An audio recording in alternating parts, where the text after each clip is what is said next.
kinds of bruises, the physical bruises, as well as the psychological bruises. I've had students who are the color of this laptop saying, I'm going to marry a white woman. Mm-hmm. Your mother doesn't look like that.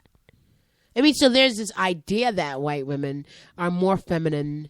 They're more, I don't know what it is. But there's always this belief. And it's what's left so to you. So can we truly be colorblind?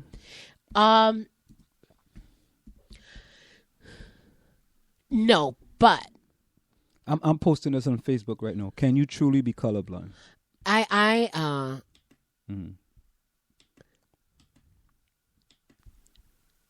One thing I've observed in my travels, if I am in a room, it was the last day of school last year, and everybody, come, let's go to a blah, blah, blah bar. So here, of course, I'm in lovely Staten Island. And I go to a bar, and there's a whole bar. There's nothing in there but teachers. Everybody looks like a teacher. And our school's on this other side of this establishment. And I'm sitting outside with my colleagues, and I look across, the place, and I see another sister who's got hair just like mine. And she and I look at each other and nod and smile. So there was this, as it put in, what's this, Urban Dictionary, black knowledge, an acknowledgement of someone else. So some stuff came down. You're always looking around the room. Who would I go to? Who would I go look at or look for if something went down? It's just the way people operate. Now, if I'm in another country, so here I am in East Africa in a bar very late at night. My brother-in-law abandoned me and said he'd be back. I didn't know anybody there. There's a white couple a couple of seats away from me speaking English. If something went down, would I go talk to them? See, so now I'm looking for somebody that shares a culture that's similar to mine. And then I'm looking at these white people like, if some shit went down, I'm sorry. If something went down, I would go talk to those people. If I'm in an all Asian place, and there's no one white around, but there's an Indian around, there's nobody black around, would I go deal with that Indian? You want me to tell you something? So you know what I mean? So you're looking for someone you know would have some inkling of your story and understanding. And when you're out of the country, you don't see that many black people, even though you just don't see very many black Americans in your travels. But when you see someone from the United States, then that's a person that you would gravitate to. And it doesn't matter what color they are. Now what you have in common is a culture, which sort of supersedes color in that sense. Because you can be in Africa and just as black as everybody else, but there's something about you, something about the way you're walking or you're looking at people or smiling at babies or whatever it is, that they know you're not one of them.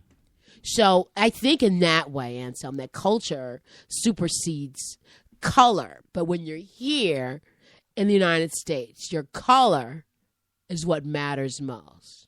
Okay. But when I'm in another country, one more point, I'm sorry. Yeah. Like in Tanzania, if I find another black American, it's all tight. You feel like, oh my God. You see another white American, you're like, okay, I know you're here, and you talk to them. But when you find somebody from your own tribe who knows everything that you do, then, the comfort level increases. Now, my son was home recently, and he was telling me that he went into an Asian community in Philadelphia, Pennsylvania, and he has an Asian friend. And he was going to buy something in the Asian store. And his Asian friend told him, Malcolm, you can't go buy it. They're going to charge you more if you go buy it. Let me go buy it. They're going to charge me a lower price. My son said, what? He said, yeah. He said, cool. I said, okay. So the Asian guy had to go buy whatever Malcolm wanted because it was going to charge him a lower price because the shop owner identified with that Asian person. Right. What do you think of that? I don't have a problem with that. Well, you know what? I mean, I don't have a problem, but you can't. You don't know the price. You don't know if he's charging you a higher or lower price. Well, you know, when you go to these countries where you have, now we're in the United States, and Philadelphia is not another country, but when you go to these countries where you have to haggle and knock the price down, you don't know what anybody's doing to you. Now, when I first started going to places like, when I went to Turkey and it was like that, it made me angry. It wasn't until like the last 2 days where I figured out how this goes. And then, you know, in Morocco, you were supposed to haggle, you know, but I go to one person that says 800, then I go to the next person and offer them 500, whatever I feel is a reasonable price. But, you know, people, of course, would treat people that are more like them in a better way. And I don't know if that's necessarily a racial thing. If you were with, I mean, I was with this white guy one time. He says, I want to get us a house. I'm like, well, let's go. He says, no, I'm going to go by myself because it'll be easier for me to get a house. And if you are with me, then the price will go up. See, now, you know, that's a little bit different than going into an Asian store. Come back. So, our time is running out. I have to go. I'm going to work tomorrow. Yeah, before we go, we got to give the sumo. But do you want people, like, you can't even say, you know, that kid is black or that kid is white because people will consider that a racist thing. No one wants to talk about anything. You can't even acknowledge, you know, the color of someone anymore because somehow in the minds of some people that's politically incorrect to do. Is it politically incorrect, Anson? To say, oh, well, you know, the governor's white, this one's white. Then people will say, well, why is that a problem? That makes you a racist. And this is an issue to discuss that term because people don't know what that means. But to recognize somebody, I did say that. One time, this assistant principal said to me, well, what about the kids? I said, well, most of them are black. And she wrote that down. Well, you said most of the kids are black. Yeah, they are. So am I. So are my kids. But now to even recognize a reality like saying that plant is green or that couch is brown, you're just not supposed to say that because to some people, that's race. Yeah, it's a racial statement. But it is. It is what it is. So what you just say? Those kids are students? What's the person look like? You know, what are your students? Most of the kids are black. Most of the kids are white. Oh, you wrote that? Yes, because it's true. You know, it's funny. See, there's something sick about it. So I'm not supposed to recognize my own reality, but everything else is putting it up in my face that this is you. And then you wonder when stuff happens, like, you know, the person marking up your paper and all red. It makes you wonder, is this happening to me because I'm black, or is it that I can't write? And I think that's one of the more frustrating aspects of dealing with this kind of situation. Now, did you see a racially charged society? John Boehner's daughter married a Jamaican guy. I don't know who that is. And, you know, this is the sad thing about the media. John Boehner's daughter marries a Jamaican-born Beau who got busted for pot a few years ago. That was the headline. Okay. Something to that effect. What did busted with pot have anything to do with the marriage? I don't know. Well, is this still on the same line? Because I'm not looking at any pictures. So there's some racial, you know, aspect to this. Sir. Why do you have to say that the person was busted for pot? This is it. Lindsey Boner exchanged vows with Dominic. John Boehner, as in the Speaker of the House? Speaker of the House, yes. Okay. And his daughter married a black guy? Yes. Dominic Lacan Friday evening in Delray Beach, Florida. Lacan, sporting dreadlocks that extended down to his waist, was busted for pot possession in 2006. This is the Daily News. What does Busted with Pot have anything to do with the guy getting married to John Boehner's daughter? Why do you have to always dehumanize people of color? Why do you always have to dehumanize them in a headline? Well, it's just, I don't know, it's dehumanization, but it's perpetuating a stereotype. What the hell does he have Busted with Pot to have anything to do with the marriage? He's getting married to John Boehner's daughter. To me, I'm like, you should move. Wow. That's shocking. John Boehner's daughter get married to a Jamaican. You know, where she went on vacation. As a matter of fact, I got to post this on Facebook, man. You know, that's, it just baffles me. You know? It really, really baffles me. When you see this picture, do you see just two cute babies? Is that what you really see? A black and a white baby. That's what I see. That's what I see. That's what I see.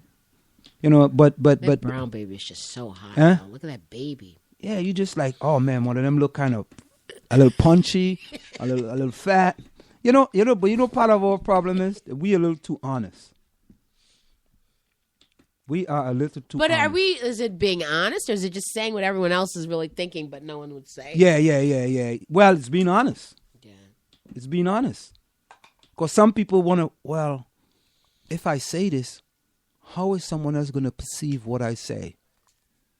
How is someone else going to look at what I'm saying? So how could I say that it doesn't offend anyone?